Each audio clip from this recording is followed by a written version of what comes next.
Hello, everybody, and welcome to the Pat's Pulpit pregame show. I am Rich Hill. We are here today to talk about the New England Patriots Week 3 game against the Houston Texans, and I am here, as always, with my good friend, Alec Shane. Alec, how you doing?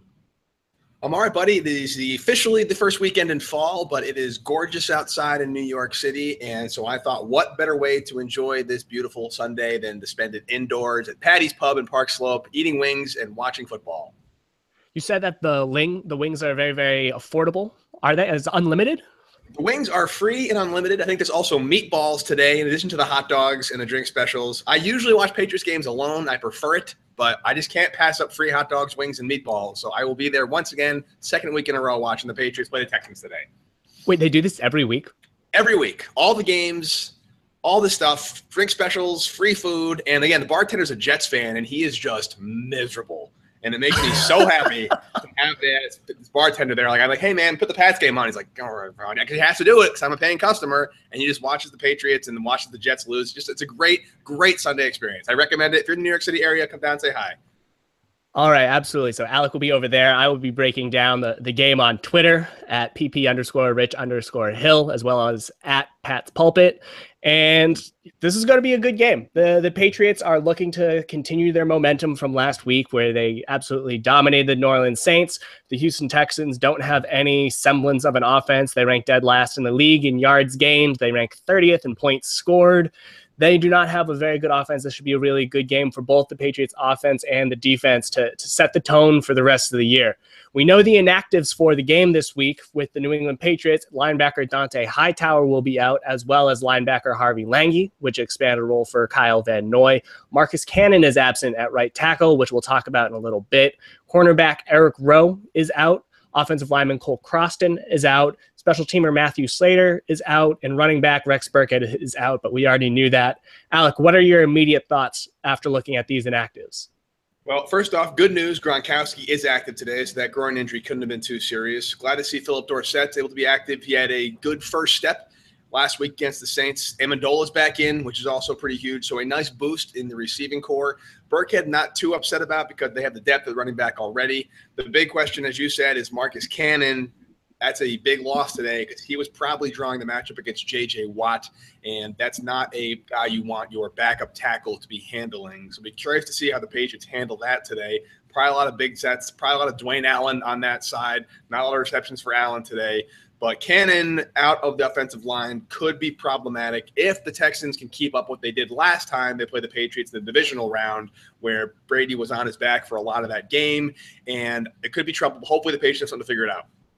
Yeah, and so Cameron Fleming is the most likely player to replace Marcus Cannon in that lineup. He started 2 games last year, 1 game in place of Nate Solder in the opener against the Arizona Cardinals, 1 game in week 2 in place of Marcus Cannon. So he has some starting history.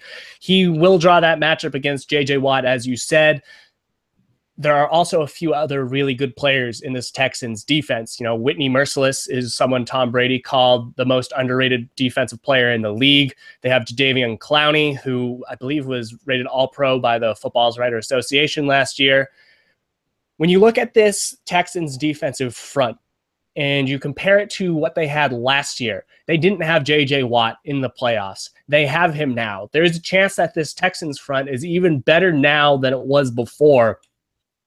But there are some questions in the secondary because A.J. Boye is now with the Jacksonville Jaguars. He was their top cornerback last year. And their top cornerback this year, Kevin Johnson, is out for the game with an MCL sprain. Do you see that the Patriots offense could have any problems today? I definitely think they have problems today. They definitely could because this Texans front line is pretty much built the way you beat the Patriots. These are a lot of big guys. They can get pressure up the middle. They can do a lot of confusing stunts. They can rush 3, but you don't know which 3 are coming at any given point in time. So it's hard to make your blocking assignations pre-snap. So if the Texans were able to get that pressure with 3 and drop 7, drop 8, much the way the Chiefs did. Now the Chiefs had more talent in the back half of the field than the Texans do, 100%. They did an all-pro at every single level of that secondary. However, the way you beat the Patriots is you get pressure with 3, you get pressure with 4, you drop 7, you drop 8, you mix up your disguise coverages, and you confuse Brady early. And so if they can do that, get Brady hit, get Brady on the ground, and keep this game low scoring. I don't see them getting into a shootout with the Patriots at all. Deshaun Watson doesn't have the weapons. He's too inexperienced to get into a shootout against the Belichick defense, regardless of how much they're still growing into the positions. But I feel like if the Texans can use that front line and utilize the pressure and the schemes and the power along that line, it could be a long day for the offense. Yeah, and I really like nose tackle DJ Reader as well. He's the guy that replaced Vince Wilfork in that Texans defensive front. And you add in Bernardrick McKinney at linebacker, and they have an outstanding defensive front. There's no way around it. The Patriots offensive line is going to have their hands full, and they're going to have to get the ball out as quickly as possible. And that was something that the Patriots struggled to do against the Kansas City Chiefs because the Chiefs secondary were capable of playing the press coverage, and that allowed their pass rushers, whether it was Dee Ford or Chris Jones or Justin Houston, they allowed them to get home and to generate pressure on Brady, kind of throw him off his mark. And the fact that they were playing tight press coverage, that prevented Brady from doing that quick passes. You said that the Texans secondary is not as strong as the Chiefs, which is true. You know, they'll be starting Kareem Jackson at cornerback. He's one of their more expensive players. They also have Jonathan Joseph, who is 34 years old. He was expected to be their nickel player this year. He actually left the game last week with a shoulder injury, I believe. He's back. He should be ready to play, but he is a little nicked up. They're not going to have Brian Cushing, who is one of their top coverage linebackers in the middle of the field. He's suspended for 10 games. With these question marks in the Houston Texans secondary, if you were Josh McDaniels in the Patriots offense, how would you approach this defense?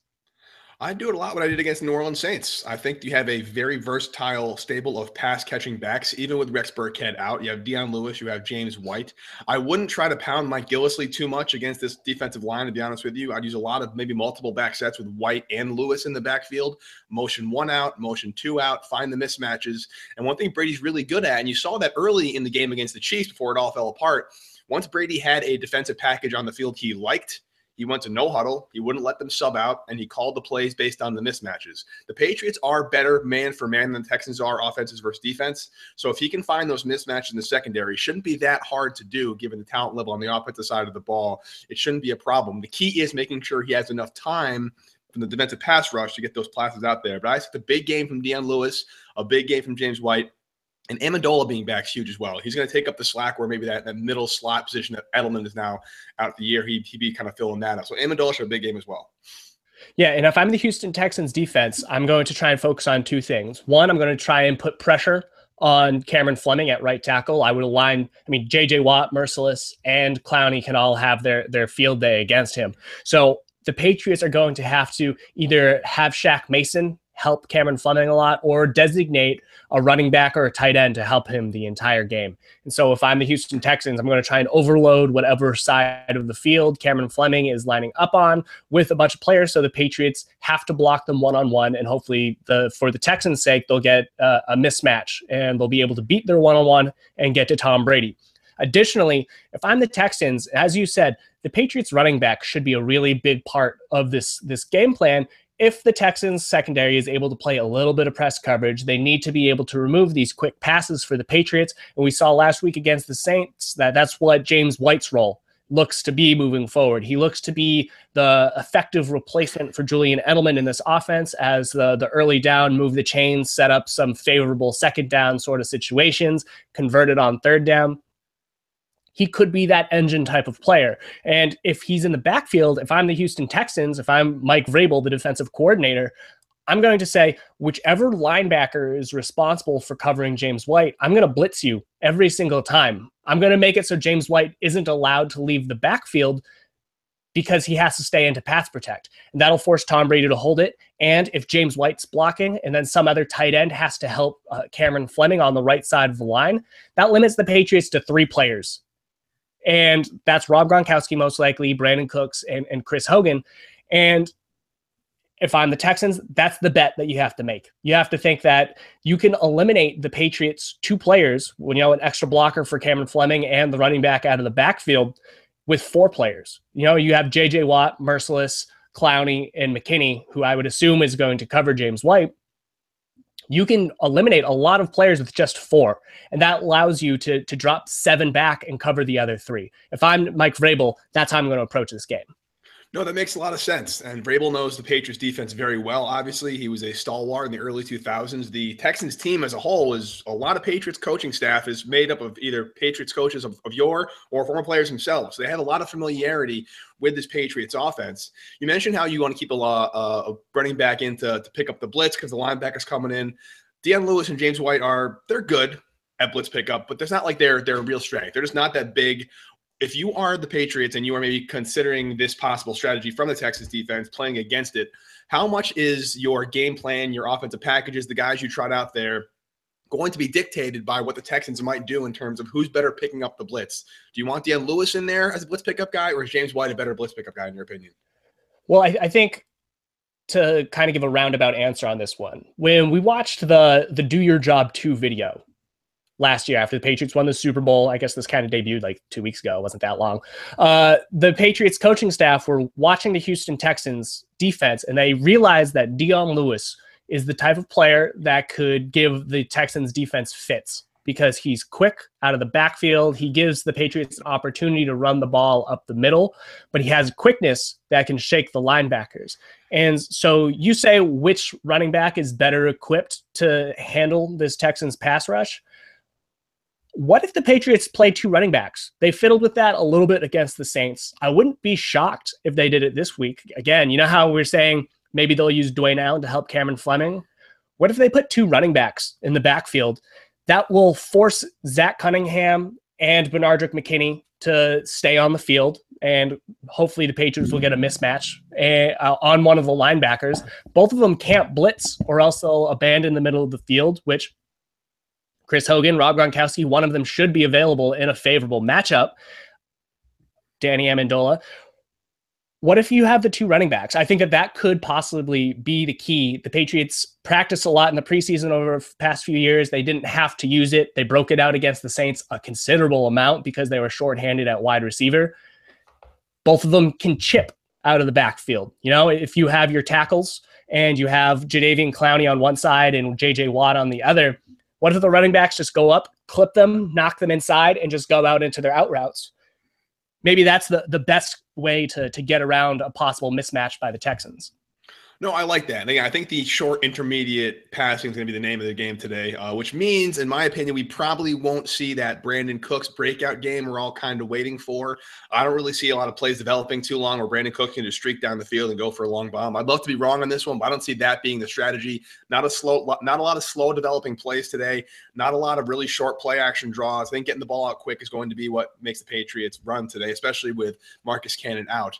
Given that, how do you see Brandon Cooks' role in the offense formulating today? Is he more of a decoy today? Will he switch up his route running, be a more intermediate guy? How do you see Brandon Cooks formulating into the offensive strategy? Yeah, I think that he'll have some positive matchups today, especially with Kevin Johnson out. He'll likely draw the opposition of Kareem Jackson, and he'll draw safety because Kareem Jackson has been utilized as a slot corner as of late, and he has technically the ability to cover Cooks, but they will need to give him that extra safety help. So I'm not going to call Cooks a decoy because I think that doesn't do justice to what he brings to the team, but he will definitely open up opportunities for players underneath. I think that early in the game, I'm talking in the first half, he's going to be running down the field. He's going to be doing comeback routes, but a lot of times he'll be doing posts and goes, and he'll be drawing the safety away from hopefully Rob Gronkowski and Chris Hogan underneath, give them space to generate yards after the catch. And in the early part of the game, I can see the Patriots trying to soften this Texans defense by doing as quick passes as possible, likely to the running backs out of the backfield. And that will prevent their pass rush from getting too far up the field too quickly with, trying to tackle Brady. Because if you get the ball out quickly, then they have to adjust their trajectory, change direction, and chase after the ball carrier. So getting the ball out quickly to the running backs could help buy Tom Brady more time in the pocket. And if that is the case, and if that is what happens, I'm looking for Tom Brady in the second half of the game to throw it to Brandon Cooks. I could see a few deep ball attempts. Philip Dorsett is going to play, that he's another option deep down the field. I can see the Patriots spending the first half of the game softening this Texans defense with Dorsett and Cooks trying to draw players away for eventually a huge opportunity to show up in the second half. That's more or less what happened the last time these teams met in the divisional round. The Patriots had a lot of trouble moving the ball in the early parts of the game, and then they kind of opened it up in the second half, courtesy, luckily, of Brock Osweiler being Brock Osweiler and giving a lot of turnovers. However, I think it will be probably a low-scoring game early on, and the Patriots will figure them out late. I think that's spot on. But in order for that to happen, in order for it to be a low-scoring game, this Patriots defense is going to have to make sure they restrict Deshaun Watson. They make sure he doesn't really get a whole lot of time to throw because he's a rookie quarterback. He's going to need that time. He's obviously a very mobile guy. Mobile quarterbacks are always kind of a wrinkle the Patriots have mixed success with. So if you're the Patriots defense, if you're Matt Patricia, how are you making sure that Bill Belichick's record against rookie quarterback stays stellar today? Yeah, I mean, I don't want to jinx anything, especially after we saw the season opener streak snap this year. But looking at this Texans offense, Deshaun Watson is probably the third most threatening player on offense. I know that they're returning a lot of their tight ends to the field. We can talk about the Houston Texans inactives. Will Fuller is inactive. He's their wide receiver. He was their deep threat. But Bruce Ellington, who I believe had like 4 catches for 89 yards and a touchdown against the Patriots in the preseason, all of them against Malcolm Butler, will be available and he will be playing. They will have their tight ends, Ryan Griffin and Steven Anderson. And so all of the Texans players that were not suiting up last week will be back. And last week we saw that the Texans, I mean, they managed to beat the Bengals in one of the ugliest games you can see. They relied very, very heavily on DeAndre Hopkins as a receiver, as well as Lamar Miller as a running back. And they were at super thin at wide receiver to the point where running back Tyler Ervin had to suit up as their slot receiver, similar to what the Patriots had to do at the end of 2015 with James White lining up there, because someone had to be out there to catch the ball. They didn't have the options. They do now. And so the Patriots have to be a little bit more aware of who should be potentially on the field. But it all comes down to DeAndre Hopkins and stopping the run. If the Patriots can limit DeAndre Hopkins, he's seen 50% of the Texans' passing attempts this year. He is an enormous part of their passing front. But if the Patriots can contain Lamar Miller in the backfield and prevent Deshaun Watson from escaping, they can dedicate a lot of their resources to limiting DeAndre Hopkins and hopefully taking advantage of a few mistakes that Deshaun Watson is inevitably going to make because he's a rookie. And so, Alec, I'm going to flip this back to you.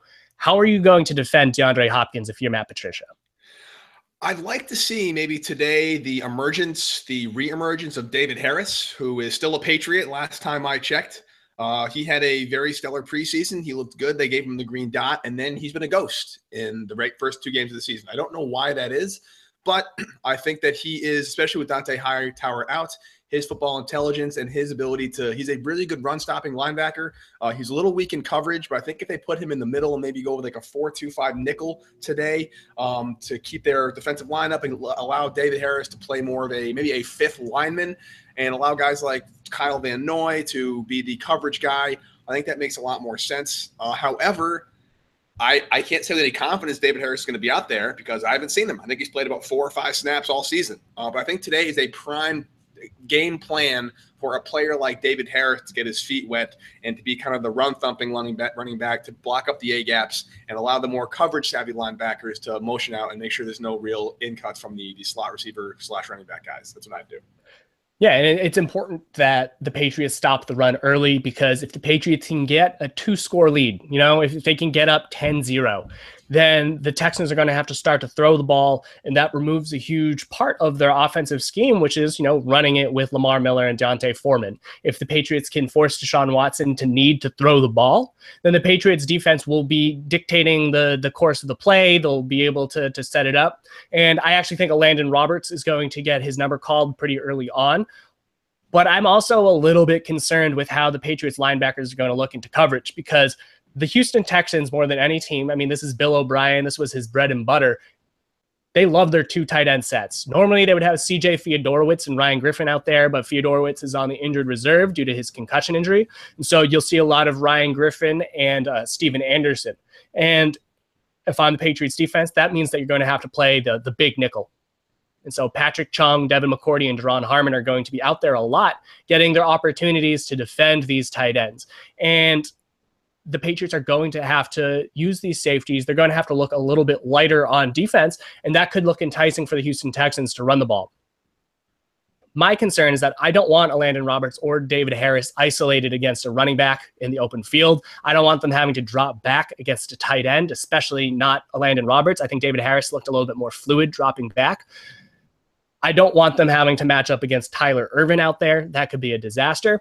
And so I think the biggest thing that we need to see out of this Patriots defensive front is stellar play by the defensive tackles, which we have not really seen this year.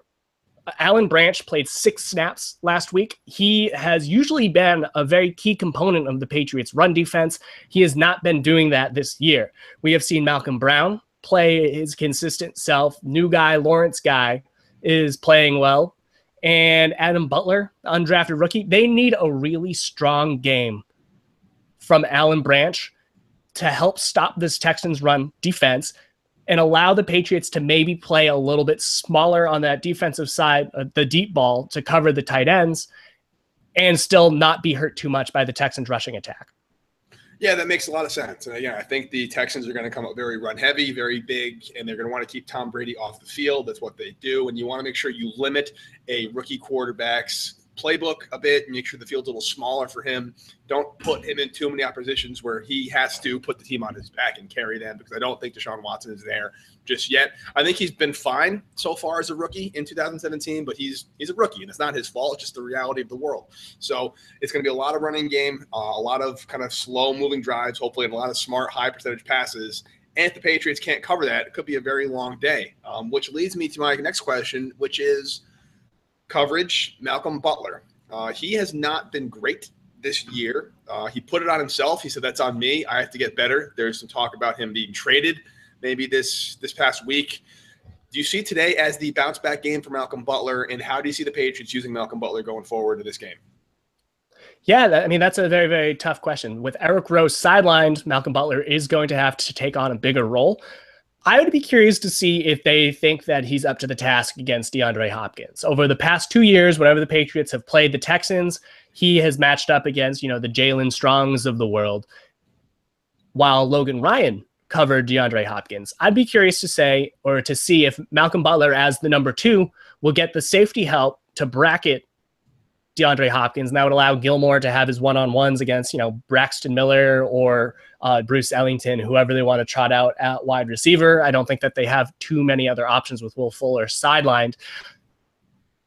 I'd be curious to see if that's what the Patriots want to do, because I feel more confident with Stephon Gilmore on an island against a speedy guy like Ellington or a shifty guy like Braxton Miller than I am with Butler in either of those situations. And the way that the Patriots want to cover DeAndre Hopkins, or how they have wanted to in the past, is to get a little physical with him, knock him off of his step right out of the snap, and then bring in a safety to prevent him from, breaking in and out of any of his routes. I think Butler could be very much up to that task. And I think that he is better suited to cover DeAndre Hopkins than he is to cover any of the other Texans receivers. And I hope that he has a bounce back game, because he has not looked great over the past 2 weeks. He did not look great in the preseason. This is a huge contract year for him. And so against a rookie quarterback, this is as good of a chance as he's going to get to cover someone, because you look at the upcoming schedule, I don't know if he's going to have a good opportunity against, the 6'5" wide receivers of the Carolina Panthers next week with Devin Funchess and Kelvin Benjamin. Butler's 5'10". I don't know if that's a good matchup. Week after that, you got Mike Evans and Deshaun Jackson. I don't think either of those are favorable matchups either. And so I don't think that Butler is going to have a great opportunity to shine. This could be his last chance. It could be, and I'm a little worried about it. But again, I think the real key is going to be the pressure up front and making sure that the Texans have to throw and forcing Deshaun Watson into poor decisions, which is what Bill Belichick does best. X factors, Rich, who you got in the defense? On the defense, it's going to be Kyle Van Noy. I think that Van Noy is going to be tasked with spying Deshaun Watson and making sure that he doesn't escape out of the backfield. He really, really hurt the Cincinnati Bengals, had a 49-yard touchdown run, looked incredible in the open field, but that was kind of the only offense that the Texans had the entire game. And so Kyle Van Noy is not going to allow Watson to escape. That's going to be extremely important. Possibly he's going to generate some pressure, kind of get him flustered, not give him time to settle down. But he's going to have a good game. One mistake by Kyle Van Noy could tip could kind of shift the scale of this game away from the Patriots. Not going to say in the favor of the Texans, just because I think that they have a really big hill to climb up, but it could eliminate one of the big advantages that the Patriots have just by giving up a big play. We saw that against the Kansas City Chiefs in the season opener. You know, the Patriots, I mean, you can say this about a lot of things. If they didn't give up those 2 70-plus yard touchdowns, they would have been winning. You know, they would have done a good job. So Kyle Van Noy's going to have to do something similar today. He cannot allow Watson to get out and make a big play with his legs. It's funny. Along the similar lines, Devin McCourty, my X factor today, because I think the Texans will take some home run shots down the field, either by necessity or just to keep the defense honest. And McCourty is going to be the guy patrolling that latter half of the field, the latter third of the field. And unless he does what he does, if he doesn't kind of do what he did the first game, which I think he took some really bad angles, he got beat on the play action a couple times. Hopefully he'll learn from those mistakes. And as long as he can stay back there and be that force he's been the past couple seasons, that shouldn't be a problem. But I'm relying on him to come up big today in case they do a couple of those home run shots towards Deshaun Watson. You know, I like that. And I think that he's going to be asked to help bracket DeAndre Hopkins a little bit, and he's going to be asked to cover these tight ends one-on-one. I think that he and Deron Harmon are going to be out there with very, very seriously large roles. Patrick Chung, I think, could also be asked to help cover the running backs out of the backfield to eliminate some of the concerns with Landon Roberts or David Harris's questionable coverage abilities. And so, yeah, as you said, the safeties are going to have a big game. They're going to be very, very important to the Patriots' defensive game plan. Other side of the ball, who's your offensive X factor? I kind of alluded to this earlier on in the show. I'm going with Dwayne Allen today, the second tight end for the Patriots. I think that he's going to be a very key part of a blocking scheme. I think they're going to move him around a lot, maybe fake the double team with him and shoot him out as like on a quick out route. I think that he's going to have a big game as a blocker and a couple of key receptions to move the chains, maybe even a touchdown in the red zone, because I just think that the Patriots will mask him as a blocker for much of the game and then break him out when they need to get some big gains. Yeah. Is it unfair? I mean, I feel like there's so many players that need to step up on offense. They've been dealing with injuries. You know, Rob Gronkowski's groin could be the X factor. You know, that's, I don't know. That was a little leading on that one. James White, Dion Lewis, Danny Amendola. There's so many players that are either potentially in line for a big role or they're coming back. Cameron Fleming. I'm going to say that my X factor is going to be David Andrews. I'm going to throw this one out there because the way that the Texans get to the Patriots the most, and they alluded to this a little bit leading up to this week, is that they think that they can generate some mismatches up the middle because they believe that Merciless and Clowney and Watt are far more athletic than David Andrews. That's something that they said last year, that they would have some opportunities. Joe Thuney is more athletic. Shaq Mason is more athletic. If the Texans try to get one-on-ones against these guys, the Texans are going to feel pretty confident that one of them will be able to get through David Andrews, and that's the quickest way to disrupt Tom Brady is pressure up the middle. There should be some pressure from Zach Cunningham up the middle as well as Bernardrick McKinney. They're going to test David Andrews a lot and probably very early on just so the Patriots don't get out to an early lead. If I'm the Patriots, David Andrews is going to have to be that cornerstone, buy Tom Brady some time, and allow him to find other players down the field. If Tom Brady does have time to find players down the field, it should be a good game for the Patriots. However, that is a big if. Very strong defensive front coming up here for Houston Texans, which means it's prediction time. We weren't able to do a show last week, unfortunately, due to circumstances that were both beyond our control. However, the week one, we were both, as they say, Samsonite. I was way off, the Dumb and Dumber quote. We both have the Patriots winning. Rich Hill had some ridiculous statement about how no Super Bowl winning team has ever, I don't know, something you said. I don't remember, but whatever. We'll just leave it alone. We'll just forget that ever happened. We'll start fresh. Patriots, Texans. Who you got? I have the Patriots winning this one in a slow-burning game. It's going to be low scoring in the first half, maybe the first three quarters before the Patriots find a way to break away or break out a big play in the fourth quarter. I have this being, a 13-10 game around half, but the Patriots ultimately winning 24-10. 24-10 Patriots. Interesting. I also have the Patriots winning. I actually will think the Patriots get out pretty hot. They seem to be really good in the first quarter, and then they tend to fizzle a bit in the second and third. The past 2 weeks at least. So I think they score maybe 10-13 early, get like a 13-3 lead in the first quarter. Texans slowly come grinding back, but the Patriots tend to pull it out in the later third. And then they have like the last 3 or 4 possessions all end in scores. I'm going with 31-17 New England.